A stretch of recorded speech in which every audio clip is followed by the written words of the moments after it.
नमस्कार. स्टुडिओ संजीवनीमध्ये आपल्या सर्वांचं पुन्हा एकदा मनःपूर्वक स्वागत. आज आपण युगंधरा मालिकेचा 10वा भाग वाचणार आहोत आणि शक्य झालं तर 11वा भाग सुद्धा वाचणार आहोत.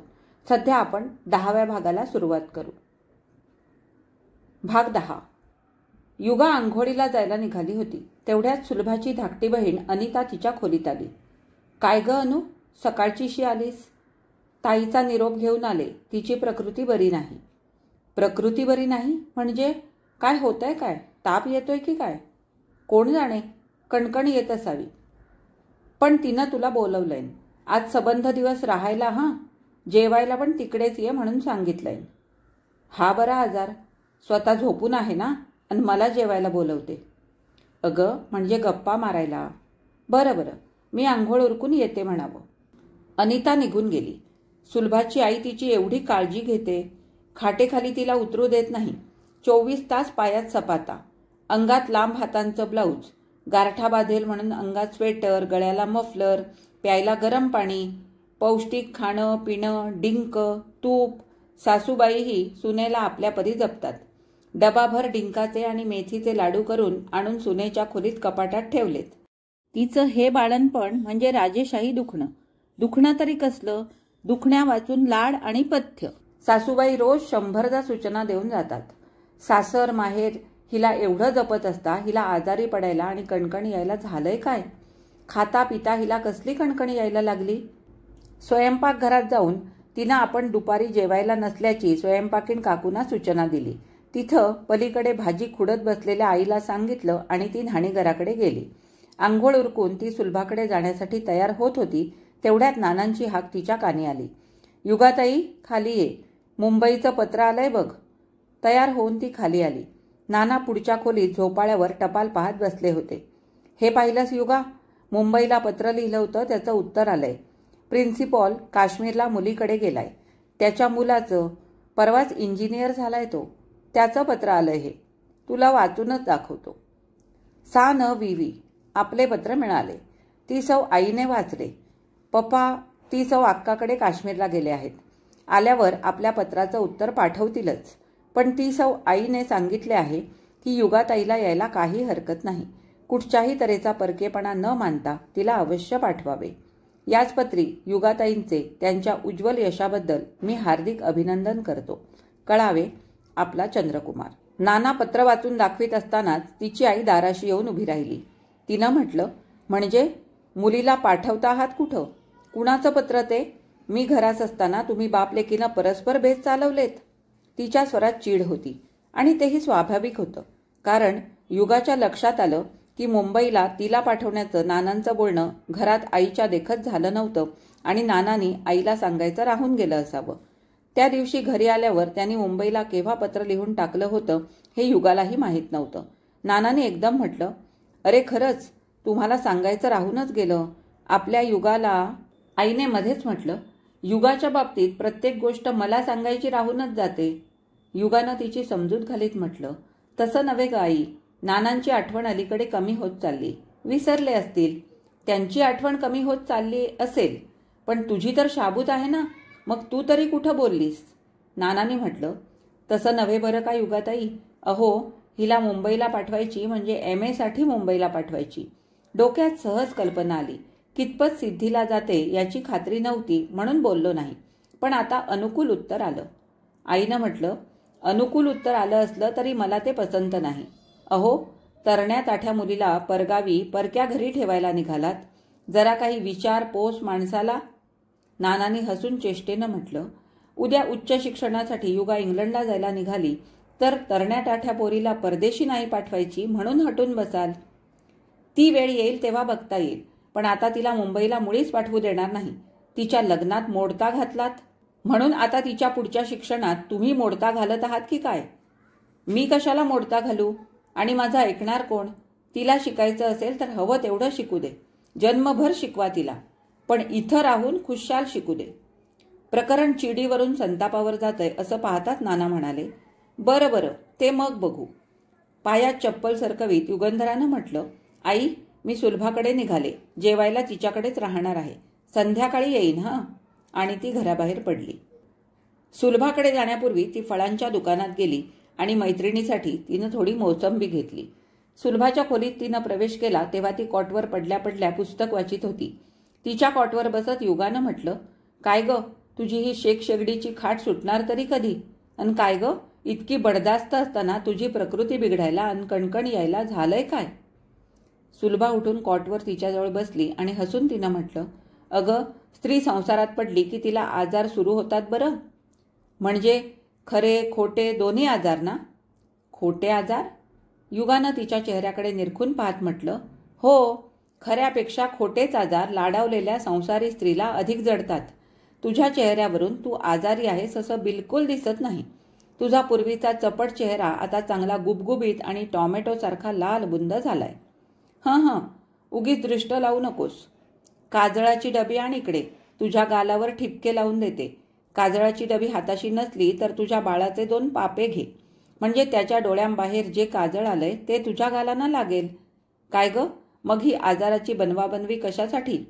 सासरी जाण्याची टंगळमंगळ की काय? नाही, तुला तातडीनं इथं आणण्यासाठी. ये म्हणून नुसता निरोप पाठवला तर तशी काही सुधेपणी तू यायची नाहीस. म्हणून ही बनवाबनवी? हो, बऱ्याच दिवसात मनसोक्त गप्पा मारायला मिळाल्या नाहीत. मग थांब, ही मोसंबी आणली, त्यांचा रस काढून आधी तुझ्या घशात ओतते आणि मग मनसोक्त गप्पा मारते. दोघीही मनसोक्त हसल्या.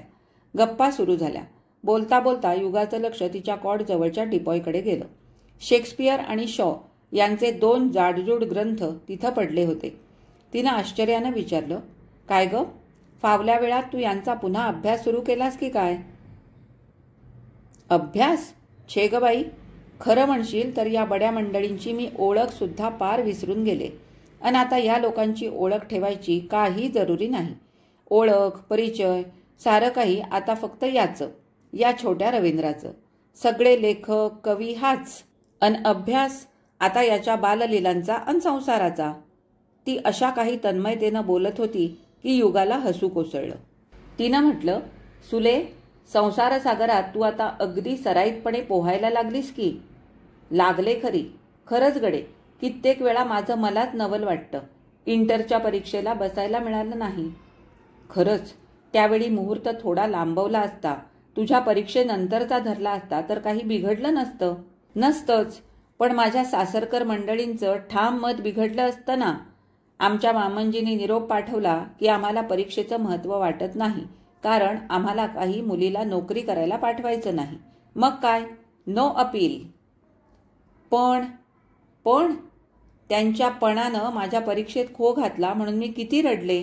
लग्न करणार नाही म्हणून हट्ट धरून बसले होते. आज ते सगळं आठवलं की माझं मलाच हसू येतं. वाटतं मीच का ती? तुला सांगू युगा, मला वाटतं नव्हे, स्वानुभवानं सांगते. अशी हसतेस काय? छे, हसत नाही. गंभीरपणे तुमचा स्वानुभव ऐकते. अगं, स्त्रीचं लग्न झालं की त्या लग्नगाठीत अनुभव भराभर साठायला लागतात. मुलीचं लग्न झालं की ती वयानं लहान असली तरी अनुभवानं एकदम मोठी बाई होते असं म्हणतात. पण तुझ्यापेक्षा मी तब्बल 1.5 वर्षानं मोठी आहे हे विसरू नकोस. नाही विसरत, पण आता तुमच्या गाठी बांधलेली स्वानुभवाची पुरचुंडी सोडा बरं. सोडते. आणि मी सोडलेली पुरचुंडी तुझ्या गाठी घट्ट बांधून ठेव, उपयोगी पडेल. चेष्टा नाही युगा, स्त्रीचं मन रबरासारखं लवचिक असतं. नव्या परिस्थितीशी ते इतकं जुळून जातं म्हणजे तडजोड करतं. नाही युगा, तडजोड नव्हे, तडजोडीमध्ये अनिच्छेचा भाग असतो. जुळवून घेण्यात स्वेच्छा असते, स्वयंस्फूर्ती असते. सुरुवातीला कदाचित तडजोड वाटत असेल, पण पुढं त्या परिस्थितीशी स्त्री इतकी एकरूप होऊन जाते की पूर्वीची जुनी भूमिका ती आपलीच का असा तिच्या मनाला संभ्रम पडतो. युगानं हसून म्हटलं, सुले, तो संभ्रम आता या क्षणी मलाच पडला आहे की MA PhD होणार अशी भीष्म प्रतिज्ञा करणारी सुलभा ती हीच का? आकांक्षेचे पंख लावून संशोधन प्रांतात उडणारी. सुलभाने हसून मध्येच म्हटलं, अगं, स्त्रीचं मनपाखरू असं गजब असतं की त्याला कुठलेही पंख अगदी चपखल बसतात. वेळ आली तर ते गरुडाचे विशाल पंख आपल्या ताकदीने पेलते. विशाल आकाशात समर्थपणे भराऱ्या मारू शकते. वेळेला ती एवढीशी चिमणीही होते. तिचा गंभीर स्वर ऐकून युगाला हसू आलं. तिनं चेष्टेनं म्हटलं, सध्या आपले पंख कोणते? माझे माझे इवल्याशा चिमणीचे. आता माझ्या सगळ्या आकांक्षा या चिमण्यात गुंतल्या आहेत. तर मग शेक्सपियर, गरुड मंडळींना इथं कशाला बोलवलंस? बोलावलं कुठं? अगं अनुला म्हटलं मला करमत नाही, काहीतरी वाचायला आणून दे. तर हिनं हे ग्रंथ आणून दिले. घेतला आणि पान उघडलं तर प्रत्येक पानावर संसाराची चित्र दिसू लागली. तेव्हा पुस्तक मिटून बाजूला ठेवलं. म्हटलं मनानं आता रूळ बदललेत, लाईन अगदीच वेगळी झाली. आता यापुढं अभ्यास करणं आपणाला जमणार नाही. तेवढ्यात अनिता जेवायला बोलवायला आली. गप्पा मारीत जेवणं झाली. जेवणानंतर दोघी परत खोलीत आल्या. मसाल्याची सुपारी तोंडात टाकून पुन्हा गप्पा सुरू झाल्या. बोलता बोलता सुलभानं म्हटलं, युगा तुला एक विचारू? काही गुपित आहे का? गुपित नाही, आणि आता असं वाटू लागलंय की जे काही ऐकलं ती केवळ गप्पाच असावी. काय ऐकलंस? सुलभा क्षणभर स्तब्ध राहिली. मग मैत्रिणीकडे निरखून पाहत म्हणाली, तुझ्या अभिची काय खबर बात? सुलभा आपणाकडे टक लावून पाहते आहे हे युगाच्या लक्षात आलं. ती अशी का पाहते आहे याचा अंदाज तिला आला. तिची प्रश्न विचारण्याची जी ढब होती त्यातली सूचकता इतकी स्पष्ट होती की त्या प्रश्नाचं उत्तर तिला इत्थंभूत माहीत असावं. युगा क्षणभर गंभीर झाली. मग तिनं हसून म्हटलं, खबरबात काय असायची? सगळं ठाकठीक, ओके. सगळं ओके? माझ्याकडे बघून सांग की. युगा स्तब्ध राहिली. क्षणभर थांबून सुलभानं विचारलं, तुझं अभिचं काही बिनसलंय का? म्हणजे आम्ही भांडलो का असंच ना? हो असंच. अगं लहान मुलं भांडतात, मोठी माणसं नाही भांडत. जास्त शहाणपणा करू नकोस. आता मी स्पष्टच विचारते, तुमच्या दोघांच्या लग्नाचं फिसकटलं असं ऐकते ते खरं का? हो अगदी खरं. त्यानं तुला नकार दिला हे पण खरं ना? युगाला वाटलं हिला सगळं खरं सांगून टाकावं, पण ती काही बोलली नाही.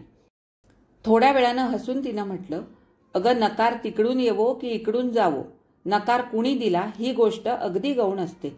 मुद्द्याची गोष्ट हे लग्न मोडलं, आता हे लग्न होणार नाही, बास संपलं. सुलभानं चिडून म्हटलं, पण का मोडलं? का होणार नाही? वधूवरांची इच्छा.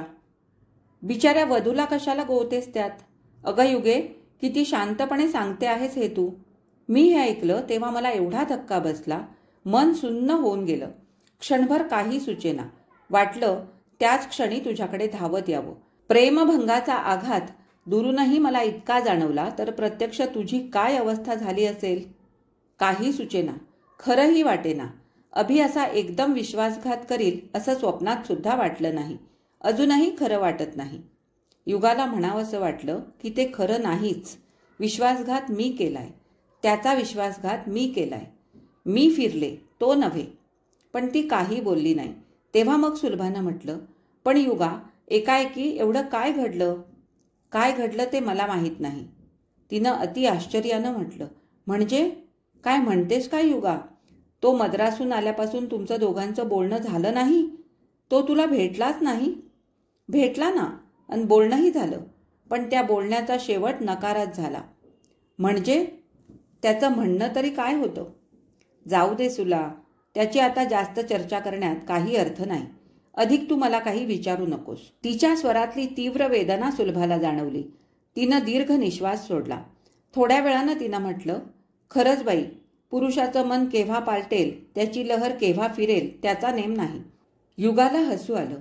तिनं म्हटलं, सुले, सर्वसामान्य पुरुष जातीविषयीचं हे मत स्वतःचा पुरुष वगळून की त्याचा समावेश करून ग? सुलभा काही प्रत्युत्तर न करता नुसतं हसली. युगानं म्हटलं, अगं नियमाला अपवाद हवा ना, तो अपवाद निरंतर तुझ्या पुरुषाचा असू दे. सुलभा हसली. मग तिनं म्हटलं, आता अपवादाशिवायचा एक अलिखित नियम सांगू का? माझ्याच काय, जगातल्या कुठल्याही पुरुषाचा त्याला अपवाद नाही. असं कुठचा हा नियम? स्त्रीचं श्रेष्ठत्व पुरुषाला खपत नाही. आपली स्त्री आपल्यापेक्षा शिक्षणात, गुणात नेहमी कमी असावी अशी त्याची इच्छा असते. हा स्वानुभव का? स्वानुभव तर आहेच, पण परानुभवही अगदी ताजा आहे. त्याच्यापेक्षा बुद्धिमत्तेत तू श्रेष्ठ ठरलीस. त्यानं तसं बोलून दाखवलं ना. म्हणे शिक्षणातली बुद्धिमत्ता संसारात उपयोगी पडत नाही. युगानं आश्चर्यानं म्हटलं, तुला कुणी सांगितलं हे? तो इथं आला होता? आला असता तर बरं झालं असतं, चांगला फैलावर घेतला असता. युगानं हसून म्हटलं, वकिलीनबाई, स्वेच्छेनं वकीलपत्र घ्यायला सुद्धा अशिलाची परवानगी लागते, आणि इथं तर मुळातच तक्रार अर्ज नाही. सुलभा काही क्षण तिच्याकडे पाहत राहिली. मग तिनं एकदम मैत्रिणीच्या गळ्यात हात घालून म्हटलं, युगा, युगा, तू तक्रार करत नाहीस, तो तुझा स्वभाव नाही. पण तुझ्या या खोट्या हसऱ्या मुखवट्याआड तुझं हृदय रडतं आहे हे मला कळलंय. तुझ्या बालमैत्रिणीच्या स्त्री हृदयाला ते चांगलं जाणवतंय. बोलता बोलता भावनेच्या आवेगात तिच्या हाताची मिठी घट्ट झाली. तिनं आपल्या बालमैत्रिणीला आपल्याजवळ ओढून धरलं.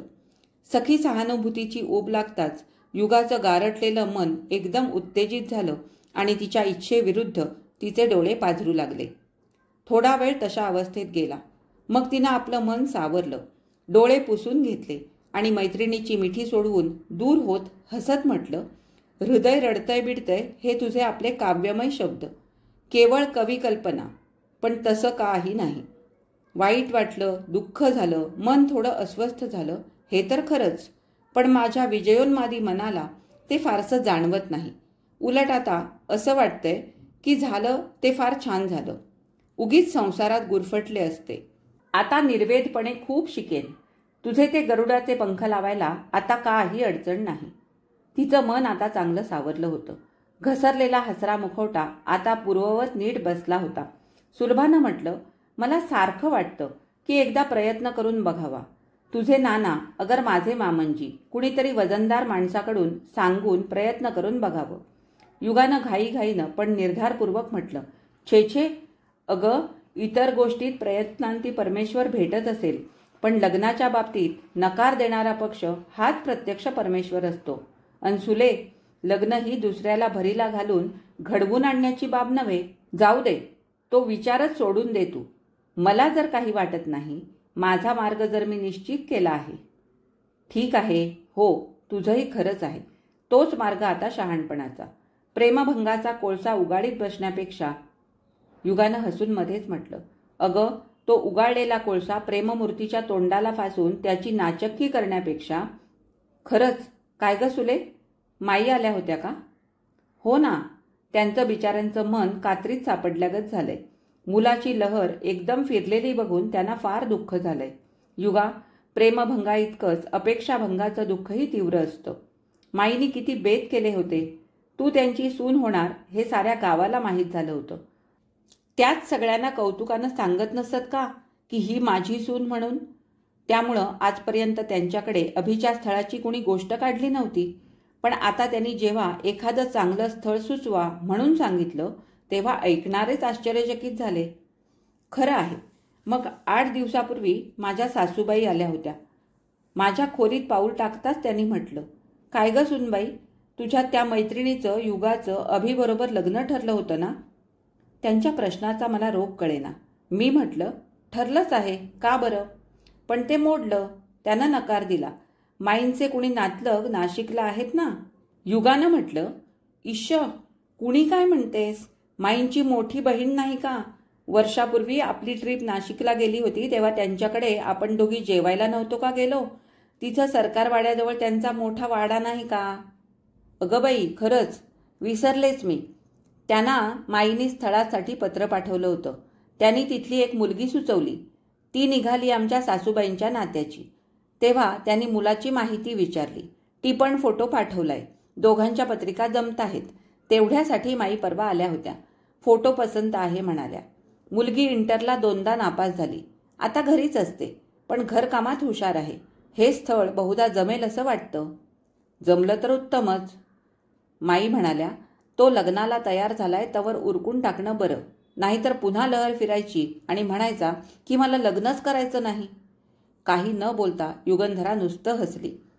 तुला माई त्या स्थळाबाबत काही बोलल्या नाहीत?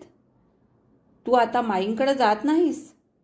न जायला काय झालं, पण गेल्या 15 दिवसात जायला जमलंच नाही. आई दम्यानं आजारी होती. स्वयंपाकाच्या काकू गावी गेल्या होत्या. परवाच्या दिवशी त्या आल्या. असं माईंकडे न जाण्याची जी कारणं युगानं सांगितली होती ती खोटी नव्हती. पण केवळ या कारणामुळंच तिला त्यांच्याकडे जायला सवड मिळाली नाही असं मात्र नव्हे. सवड भरपूर होती, पण तिकडे जाण्याची तिच्या मनाला उमंग राहिली नव्हती. आता यापुढं त्या घराबाबत जेवढं दूरत्व निर्माण होईल तेवढं चांगलं. जो हक्क आपण आपल्या हाती घालवून बसलो तिथं आता आपली परकी पावलं वारंवार टाकण्यात शहाणपणा नाही. हा विचार तिच्या मनाला दृढमूल होऊ लागला होता. युगा, अभि लग्न करून संसाराला लागेल. तू काय करणार पुढं? काय करणार म्हणजे? शिकणार, खूप शिकणार. भविष्यकालाचे माझे प्लॅन्स फार मोठे आहेत. MAच्या टर्म्स भरणार आहेस? अर्थात, पण इथं नाही. मग? बॉम्बे, मुंबईला जाणार. पाऊल वाट सोडून राजमार्गावर पदार्पण करणार. अगं, इथं राहून गरुडाचे पंख कसे लावता येतील? मग तिनं नानाने तिच्यासाठी योजिलेला बेत सांगितला. तो ऐकून सुलभानं म्हटलं, वाह, अभिनंदन, छानच आहे बेत. मग इकडच्या तिकडच्या गप्पा झाल्या. संध्याकाळी तिनं सुलभाचा निरोप घेतला. भाग 10 इथेच संपला. आता आपण 11वा भाग वाचणार आहोत. ती घरी आली तेव्हा तिचं मन उदास बनलं होतं. आतून कुठंतरी हुरहुरत होतं. अकारण विषण्ण झालं होतं. अकारण नव्हेच, कारण त्याचं कारण तिला कळत होतं. अभिजितचं लग्न जमतंय या बातमीनं तिच्या मनाला उदास बनविलं होतं.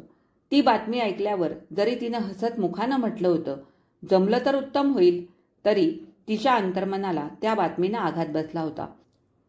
त्याचं लग्न आज ना उद्या होणार हे तिला माहीत होतं. तिनंच माईना सांगितलं होतं ना की तो लग्नाला तयार आहे, तवर त्याचं लग्न उरकून टाका. हो, पण आता ती वेळ प्रत्यक्ष येऊन ठेपली तेव्हा तिच्या मनानं कच खाल्ली. प्रसंग येऊन ठेपताच मन माघार घेऊ लागलं. त्याचं लग्न जमतंय ही शुभवार्ता ऐकताच तिचं मन अशुभ छायाने वेढून टाकलं. ती घरी पोचली तेव्हा दिवे लागण्याची वेळ झाली होती. संध्या छायाने तिच्या मनाची उदासीनता वाढली. नैराश्यानं तिचं हृदय काजळून गेलं, गुदमरून गेलं. ती घरात गेली. पुढील दालनात कुणी नव्हतं. नाना नेहमीप्रमाणे वाचनालयात गेले होते. अरुणला ऑफिसातून यायला 8-8:30 होऊन जात. तिची आई मधल्या तिच्या खोलीत बिछाण्यावर पडून तोंडानं देवाचं स्तोत्र गुणगुणत होती. तिचा हा रोजचा क्रम होता. ती वर आपल्या खोलीत जाण्यासाठी जिन्याकडे वळाली. पण वर जायला तिचं मन धजेना. नको, यावेळी एकटं राहणं नको, कुठंतरी माणसात बसावं. ती मागं वळली आणि आईच्या कॉटशी उभी राहिली. आई, अंधार किती झालाय ग, दिवा लावू का? नको, मला उजेड नाही सहन होत. तिच्या नित्यपाठात व्यत्यय नको म्हणून ती तशीच पुढे स्वयंपाकघरात गेली. काय काकू, स्वयंपाकात मदत करायला येऊ का? तिनं भिंतीजवळ पाठ मांडला आणि ती बसली. काकू आश्चर्यानं क्षणभर तिच्याकडे पाहत राहिल्या, कारण आज हे अगदी नवल घडत होतं. स्वयंपाकघरात जेवायला येण्याखेरीज अगर काही काम असलं तर ते निमूटपणं झरझर आवरण्याखेरीज ती स्वयंपाकघरात असा पाठ मांडून निवांतपणे आजवर कधी बसली नव्हती. आणि काकूंची इतक्या अगत्यानं तर ती कधीच बोलली नव्हती. तिच्या अगत्याचं त्यांना नवल तर वाटलंच, पण त्याबरोबर आनंदही झाला. त्यांनी म्हटलं, युगाताई, आज दिवस पश्चिमेकडे उगवला आहे की काय? युगानं हसून म्हटलं, काकू, अहो आता संध्याकाळ झाली तेव्हा दिवस पूर्वेकडे मावळलाय की काय असं म्हणायचं. काकू खुश होऊन हसल्या. युगानं बोलणं सुरू केलं. काकू, पंढरपूरला गेला होतात. भाचीनं विठोबाच्या दर्शनाला नेलं होतं की नाही? कसं आहे पंढरपूर?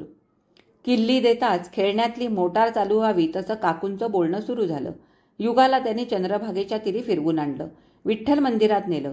विठोबाचं गुणगान करता करता मध्येच म्हटलं, युगाताई, अर्धा कप चहा ठेवू का तुमच्यासाठी? ठेवा ना, पण अर्धा कप तुमचाही टाका हं. काकू खुश झाल्या. वर्णनाला रंग चढला. युगाच्या नैराश्यानं भारावलेल्या एकाकी मनाला विरंगुळा मिळाला. युगा चहाचे घोट घेऊ लागली तसं काकू उठल्या आणि मधल्या दाराशी जाऊन डोकावून आल्या.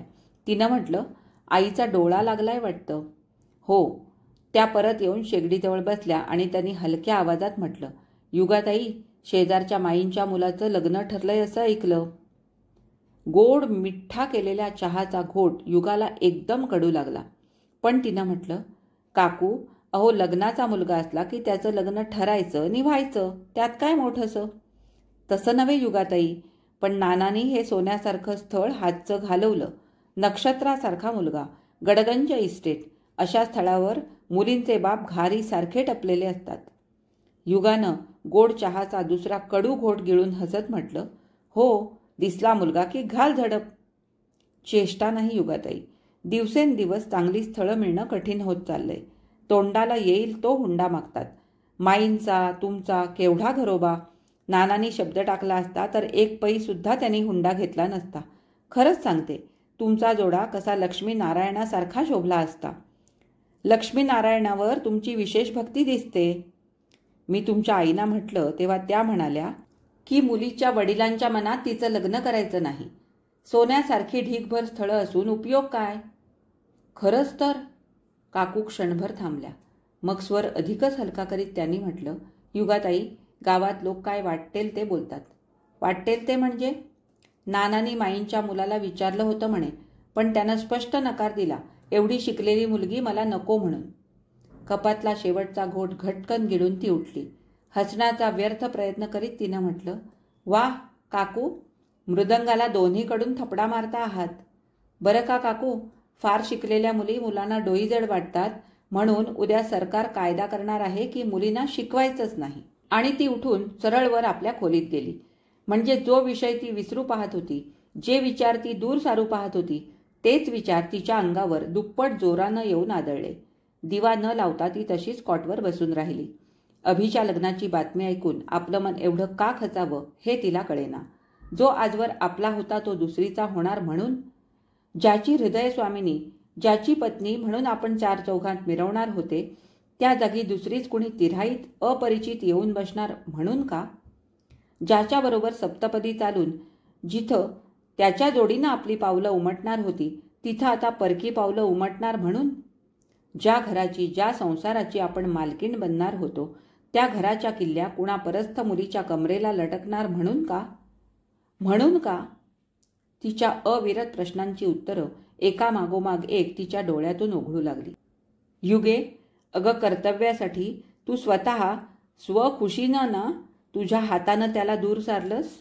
नाहीतर चांगल्या सुरेख रुळलेल्या मार्गावर, ज्यावर प्राजक्त फुलांच्या पायघड्या पसरलेल्या आहेत, मदनबाण रातराणीच्या कमानी उभारलेल्या आहेत, अशा अनुपम सुखाच्या हृदयतृप्तीच्या राजमार्गावर तू उभी होतीस. तिथून तूच मागं फिरलीस आणि कर्तव्याच्या काटेरी खडकाळ मार्गावर आलीस. बाई ग, कर्तव्याच्या गप्पा नुसत्या तोंडानं मारून चालत नाही. कर्तव्याचं कठीण वृक्ष बी भावनेच्या भुसभुशीत जमिनीवर उगवत नाही.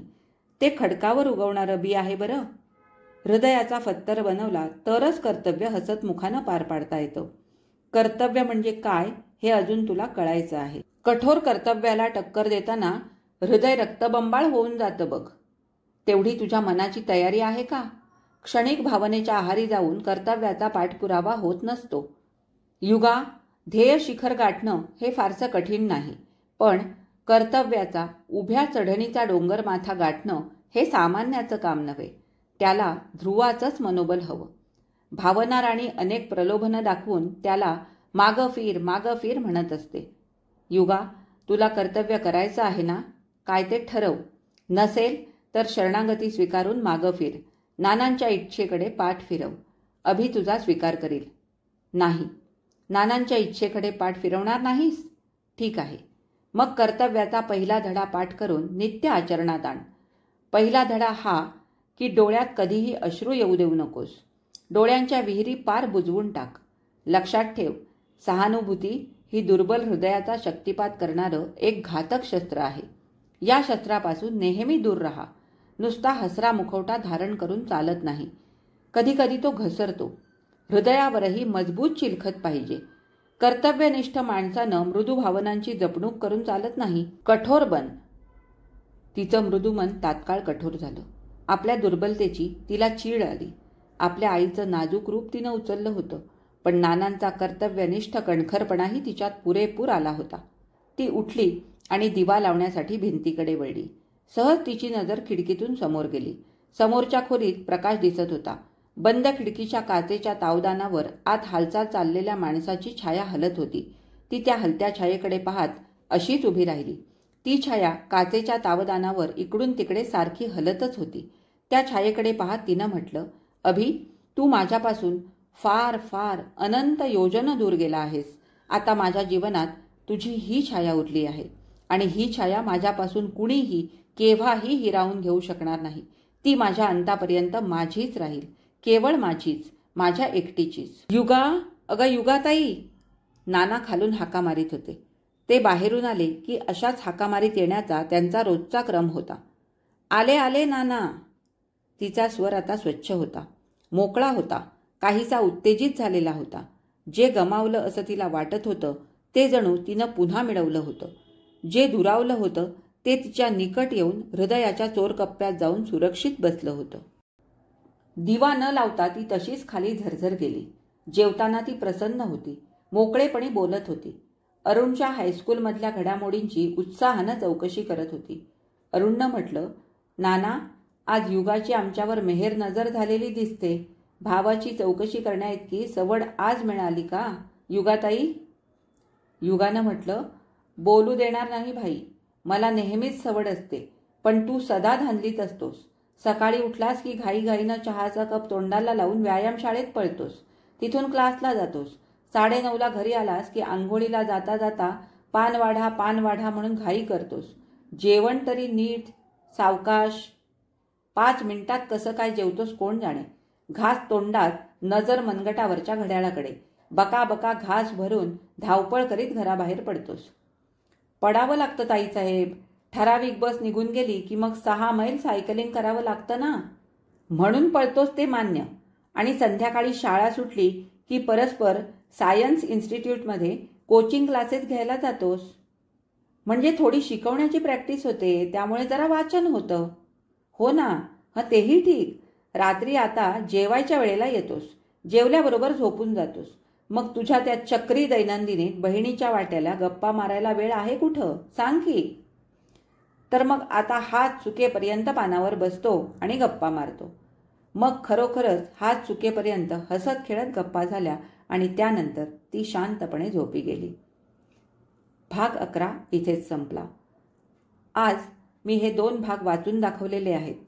तर माझे हे व्हिडिओ तुम्हाला कसे वाटले मला कमेंट करून नक्की सांगा. आणि जर आवडले असतील तर लाईक करा, शेअर करा. माझ्या चॅनलवर नवीन असाल तर चॅनलला नक्की सबस्क्राईब करा.